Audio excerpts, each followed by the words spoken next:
نہیں، بات کرنے کے لیے تیار نہیں، چھوٹے چھوٹے گرگے چھوڑے جاتے ہیں. نہ جو جماعت کے ذمہ دار ہوتے ہیں، نہ جن کو بیچاروں کو قرآن و حدیث سمجھتا ہے، جن کا حال یہ ہے کہ اگر بخاری رکھ دو تو پہلے پوچھیں گے کتاب کون سی، ان کو بتانا پڑے گا ارے بھائی صحیح البخاری یہی ہے بھائی، جس کا تو نام اتنا لیتا ہے نا یہی ہے. بولے اچھا اسی کو بولتے کیا، کیونکہ دیکھا بھی نہیں ہوتا ہے بیچارے نے. ایسے لوگ آتے اختلاف پہ بات کرنے کے لیے. آنا ان کو چاہیے جو قوم کے ٹھیکیدار اور ذمہ دار ہیں، اور ہم بھی اپنی طرف سے جو ہماری جماعت کے ذمہ دار ہیں ہم ان کو لے آئیں گے. اللہ رسول کی بارگاہ میں ہم عقیدے کو پیش کریں گے، رسول کی بارگاہ سے جو حکم صادر ہو ہم اس کو تسلیم کریں. عقیدے پہ اتفاق کر لیں، عمل پہ اتفاق نہ بھی ہو تو قوم میں امت کے لیے عقائد پر اتفاق بہت بڑی بات ہے. آئیے اب میں ایک چیز بتا رہا ہوں کہ اتفاق کیسا ہوگا. یہ محرم الحرام کا مہینہ چل رہا ہے. قرآن نے خود دعوت دی کہ تمہیں اختلاف دور کرنا کیسے چاہیے. قرآن کہتا ہے وَاعْتَصِمُوا بِحَبْلِ اللَّهِ جَمِيعًا وَلَا تَفَرَّقُوا. اللہ فرماتا ہے اور اللہ کی رسی کو مضبوطی سے تھام لو، پکڑ لو. وَلَا تَفَرَّقُوا، فرقوں میں نہ بٹو، گروہ میں بٹ مت جاؤ.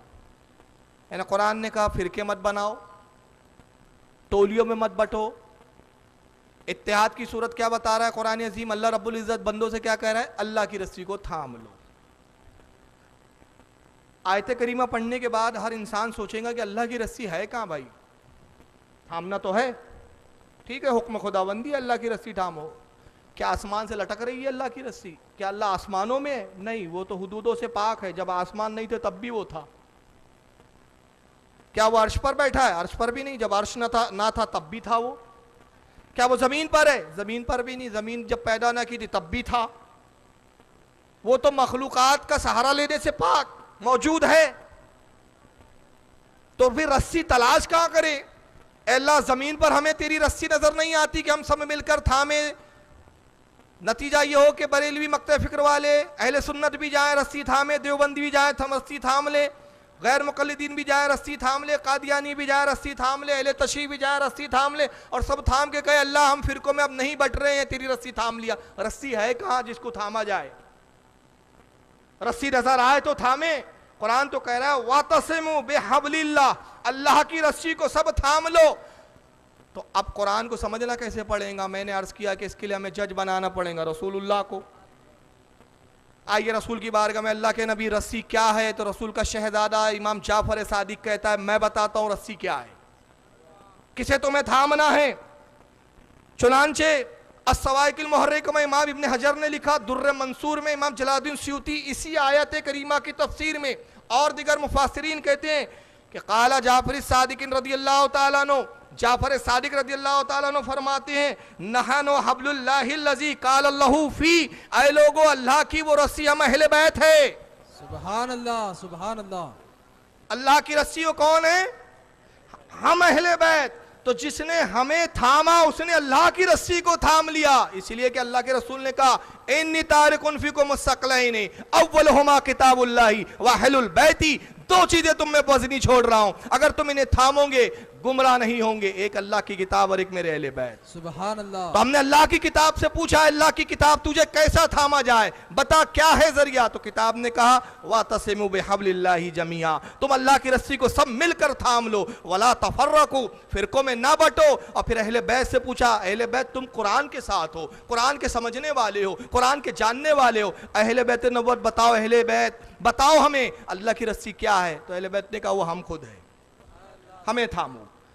واضح ہو گیا کہ جب ہم نے حدیث کو بنایا، قرآن کو بنایا، تو قرآن نے فیصلہ دے دیا کہ اللہ کی رسی کو جنہوں نے تھاما وہ اہل سنت والجماعت ہے. انہوں نے اہل بیت کو بھی تھاما ہے، کتاب اللہ کو بھی تھاما ہے. اور جنہوں نے دشمنان اہل بیت کو تھاما، اہل بیت کو چھوڑ دیا، انہوں نے اللہ کی رسی کو چھوڑ دیا ہے.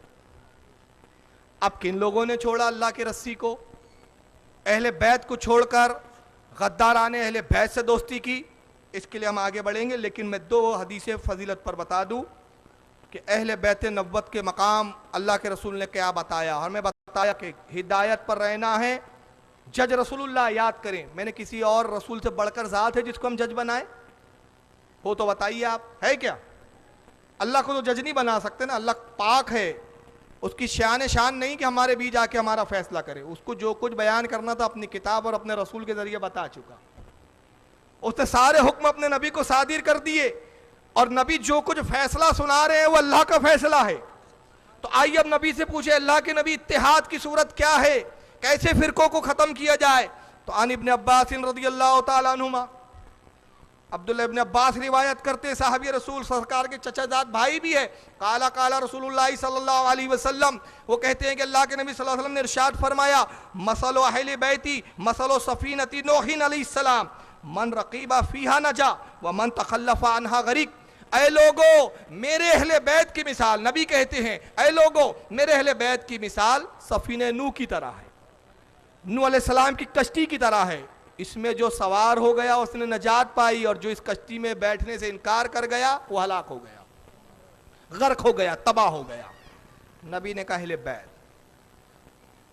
اہل بیت کو تھامو۔ حدیث کن کن لوگوں نے لکھا؟ حاکم نے المستدرک میں، امام حاکم نے، محدث اپنے وقت کے، المستدرک جلد نمبر 3 صفحہ 163 حدیث نمبر 4720 پہ لکھا۔ امام طبرانی نے معجم الکبیر کے اندر جلد 12 صفحہ 34 حدیث نمبر 2388 پر، امام دائلمی نے مسند الفردوس جلد 1 صفحہ 238 پر حدیث نمبر 916، امام حیثمی نے مجمع الزوائد جلد 9 صفحہ 168 پر لکھا۔ یہاں سے ایک اور نبی کی بارگاہ سے ہمیں فیصلہ ملا، ہدایت چاہتے ہو میرے اہل بیت کو تھامو۔ قرآن نے فیصلہ دیا، اللہ کا فیصلہ میری رسی اہل بیت ہے، رسی کو تھامو، رسی اہل بیت ہے۔ رسول اللہ کی بارگاہ کا فیصلہ میرے اہل بیت سفینہ نوح کی طرح ان میں سوار ہو جاؤ، ان میں جو سوار ہوا نجات پائے۔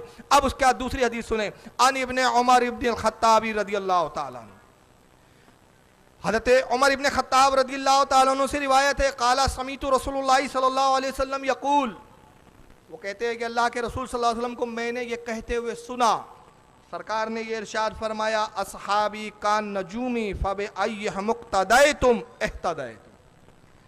اے لوگوں میرے صحابہ ستاروں کی مانند ہے، میرے صحابہ کی مثال ستاروں کی طرح ہے، جیسے کہ روشن آسمان میں ستارے جگمگ کر رہے ہیں، میرے صحابہ کی مثال ایسی ہے، تم ان میں سے جس کی بھی پیروی کرو گے، جس سے بھی رہنمائی حاصل کرو گے، ہدایت پالو گے۔ یہ دوسرا فیصلہ ملا۔ اب ان فیصلہ اللہ کے رسول کے ان فیصلوں کو جوڑیں تو معلوم ہوا کہ نجات کا ذریعہ یہ ہے، جماعت حق پر وہ ہے کہ جو اہل بیت کی کشتی میں سوار ہو جائے، سوار ہو کر اللہ کی رسی اہل بیت کو تھام لے، صحابہ جو ستارے ان سے رہنمائی لے، ان کی رہنمائی میں اپنی کشتی نوح کے ساتھ، کشتی اہل بیت کے ساتھ سفر کرے جنت کی طرف، منزل مقصود جنت پر پہنچ جائیں گے۔ جو کشتی سے اتر جائے، کشتی میں بیٹھنے سے انکار کرے، منزل مقصود تک وہ